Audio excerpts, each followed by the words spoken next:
大家好，我是 Judy， 欢迎您再度收看589操盘笔记，让操盘人带你走向财务自由的目标。我们今天非常高兴，我们又再度的请到那个 PGIM 保德信投信的大中华基金经理人陈顺金陈协理，请他自我介绍一下。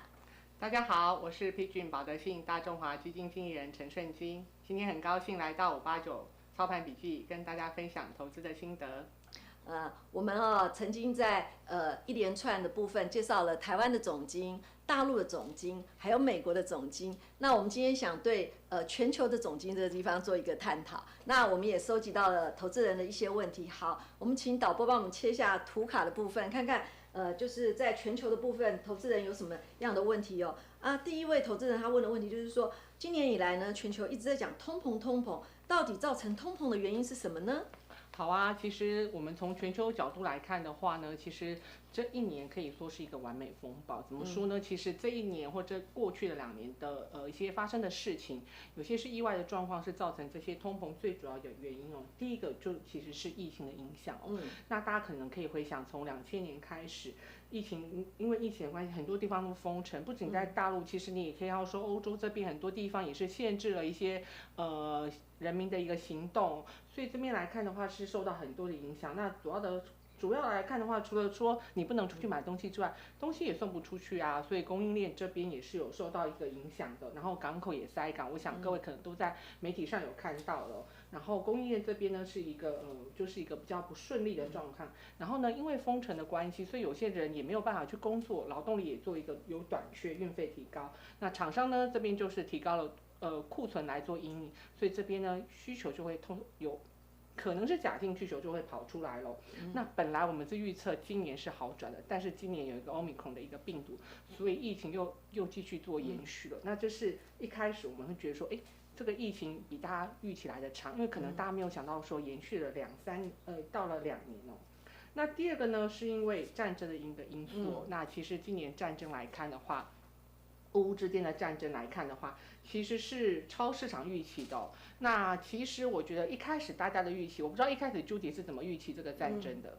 本来呢，我们都以为那个苏俄那个地方是速战速决，他也是这样子对外宣称，但是却没有想到这场战争有一点变成是苏俄跟全世界的自由国家在做一个对抗，所以说好像谁也输不起这场战争，就把这个时间无形中就延长了。对啊，其实我们从投资的角度来看，一开始大家在投资界是觉得，战争应该是不会发生的，所以股市呢其实没有预期这个的。接下来已经发生了，大家一开始预计就是说，那应该就是像 Judy 刚刚讲的速战速决，但是现在已经从2月下旬到现在已经持续了一段时间，所以呢这个也是超市场预期的状况。于是呢这个疫情的影响加上这个战争的影响呢，就是造成为什么今年通膨是一个高通膨状况，大家一直非常担心哦。那主要是因为俄罗斯跟乌克兰呢，它是全球包括石油跟粮食主要的一个生产地方哦。那包括俄罗斯的天然气啦、原油啦，还有一些大宗的原料，铝啊、镍啊、铜这边出口都是全球主要的地位。那俄罗斯跟乌克兰它其实都是全球的粮仓哦，小麦啦、大麦、玉米的出口其实都占全球很高的比重。那你想想看，在打仗的时候，其实包括油跟粮食是很难运出去的。那这个其实在我们之前几个礼拜有提到，这其实都是占所谓的 CPI 物价指数很高的一个比重哦。所以从陈协理刚刚讲的过程中，我们其实可以总结几个因素，就是说因为疫情再加上战争，那我们在原物料这个地方其实供应链就短缺了，那又加上就是说又缺工然后运输这个物流这个地方也不顺，所以这几个原因组成起来，所以就会造成就是通货膨胀，然后超出整个市场的预期的部分。那接下去我们还可以有什么可以去讲通货膨胀的部分呢？那比如说在那个市场预期之外，就是我们刚刚讲的那个乌俄战争的部分超出我们预期的时间，本来是速战速决的部分嘛，后来就那个什么没有速战速决，所以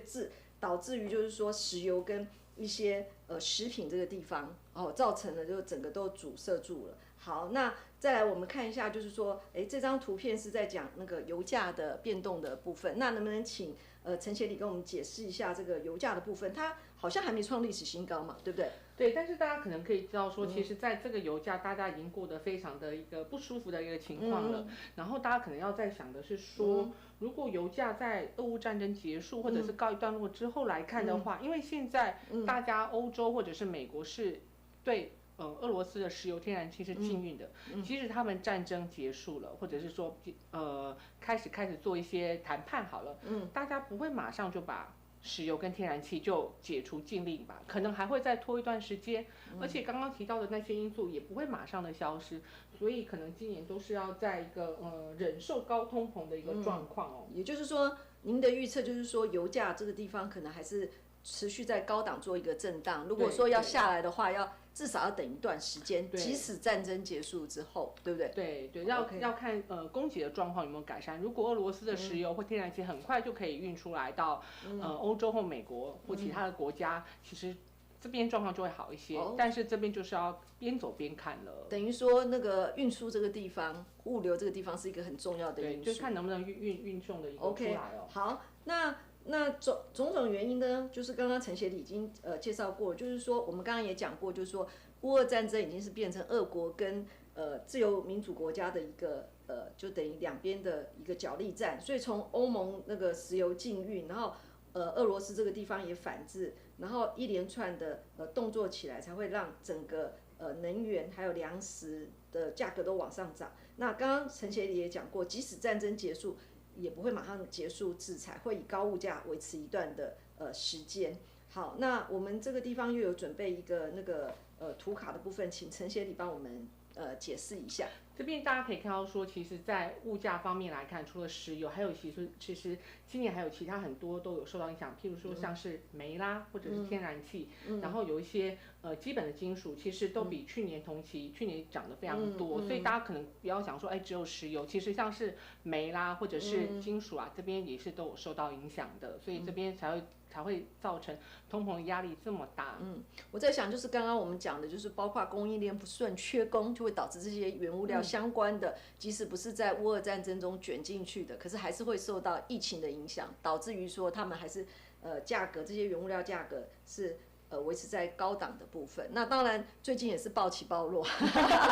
就是因为突然冲到了新高，然后马上回档速度就特别快了一点，然后我们就可以从一些钢铁的报价或其他的报价，我们就可以看出来，还有包括镍的部分，对。OK， 好，那接下去我们再看，就是说，我们比较担心，就是说，OPEC 这个地方已经下修了部分国家的 GDP， 那后面的数字到底是怎么样呢？其实大家可以看到说，在油价一个高通膨或高油价的状况来看的话，对于整个全球需求是一个有很大的影响，因为可能就是说，因为物价上来了，你这边可以买的东西会变少了，然后呢，你受到的痛苦也是比较大的，所以呢，整个需求这边就会做下降。那我们看到说，像是 OPEC， 他们除了在预测石油，他们也预测了国家的 GDP 哦，那可以看到说，其实它对于整个包括全球一些国家。这边的 GDP 预测也都是有下来的，那这个就会反映在需求面了，所以我们在投资上来看的话，也会反映在这个就是担心需求下滑的一个事实。OK， 以你的经验过去 ，OPEC 这个地方预期的准吗？其实大家可能不是要看绝对的数据，是要看方向，就是说你要说GDP 是2%。或者2.1、2.2，其实可能意义没有那么大，但是你可以看一个方向，就是它的预测是往上修还是往下修的。所以如果它跟前次预测相比是往下修的，那你大概就可以想到说状况是比之前你想的还要差。如果是往上修的话，就是比上预期来好。但是现在我们看到的情况是，大家担心需求的不足，所以 GDP 是往下修的是比较多的。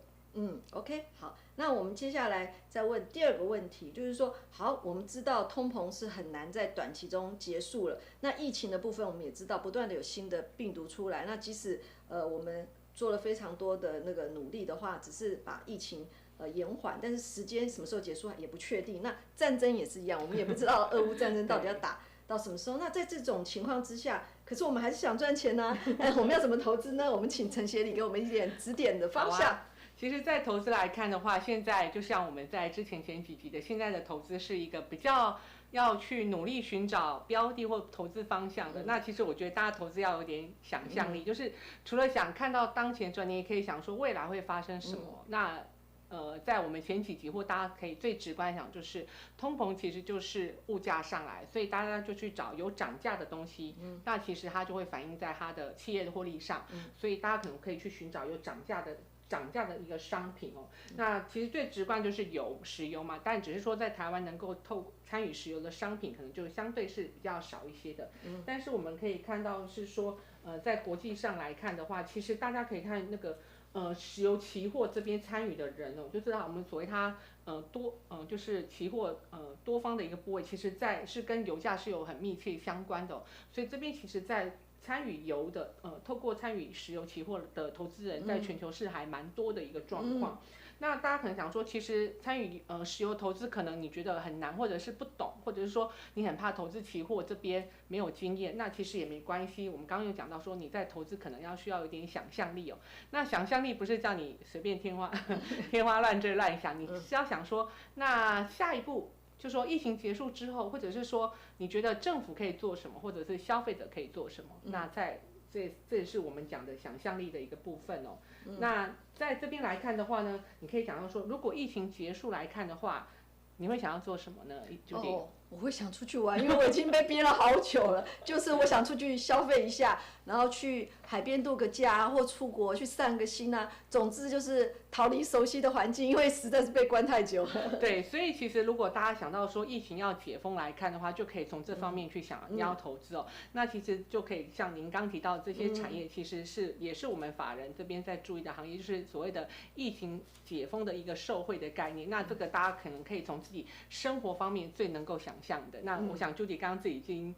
可以从自己想要买什么，其实他想要做什么解封的行业，就是想去消费，想去大吃大喝，然后大买，去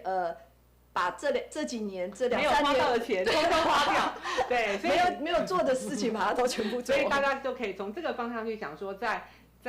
疫情之后来看的话，可以参与什么行业哦？那另外一个呢，你如果说是政府来看的话，他的想着可能就不是这个。我们从战争怎么想，他想说过去在俄罗斯可能都是石油跟天然气都会被受限制，那我怎么去降低对石油跟天然气的依赖呢？其实就是要发展所谓的替代能源哦。那替代能源这边来看的话呢，可能就是譬如说像是太阳能啦，或者是说。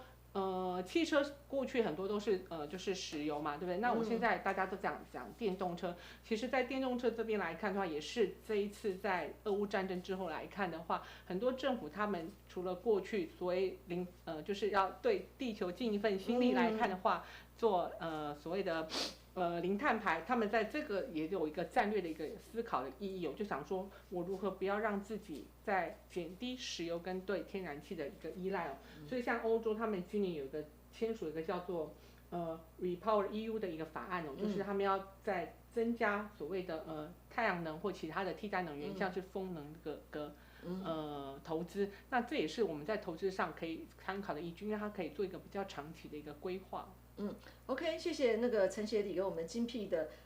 解说。那我们这个为期1个月的总经介绍，那他应该其实已经在各集中陆陆续续透露出投资的方向。那589团队在这个地方呢，根据这1个月就是下的一个结论，就是说从总体经济这边，从由上而下来看的话，有一些比如说跟石油、农业相关的产品，还有刚刚我们讲到旅游消费的产品以及替代能源这个3个方向去找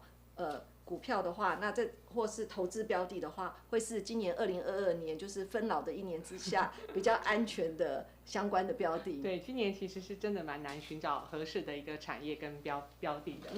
OK， 我们今天非常谢谢那个陈协理，他非常辛苦，就是帮我们讲了1个月的总经。那麻烦大家，如果还想看到陈协理再来的话，记得要在底下帮我们那个留言，然后请陈协理再来上我们的节目。OK， 那到了节目的尾声，还是要提醒你，不要忘了按赞、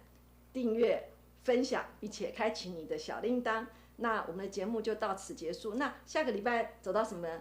部分呢？下礼拜我们就讲到了产业分析的部分。那如果你想了解产业分析更详细，然后加强你的投资功力的话，不要忘了收看喽。OK，拜拜。